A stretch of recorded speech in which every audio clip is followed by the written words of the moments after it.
колежката се уреди да пазарува, аз отидах в затвора.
С лодката да се върнем, да зарежем кораба и с лодката да се върнем.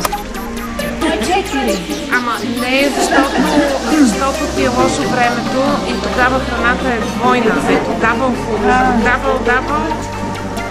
We catch the pigeon and we read the message SOS.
Беше интересна и забавна игра. От началото се организирахме и като един екип и трите отбора работехме.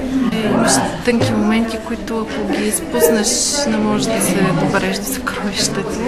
First of all, as you said, this is the second game with Dardo Adams. I like the professionalism of this company, and the second time was also a very good experience, like the first one. This time the game was a bit different. It was not so much competitive, it was more toward cooperation. And actually this is what we wanted to achieve today, that the people cooperate more. Yes, of course, it met my expectations, and as I said, I was extremely pleasantly surprised. Играта беше чудесна и съм много, как да кажа, приятно изненадана, не точно защото го очаквах, но толкова бързо намерихме общ тон за комуникация и то не само в групите и в тимовете, а и помежду си. И толкова лесно всички приеха идеята от останалите тимове, че всъщност евентуално се наложи някой да жертват нещо, за да помогнат на другите, пък след това някакси ще се компенсира. Дори не знаехме как ще го компенсираме, но си казахме, ще измислиме нещо, че беше много приятно. Много разтоварващо, много весело, с много желание.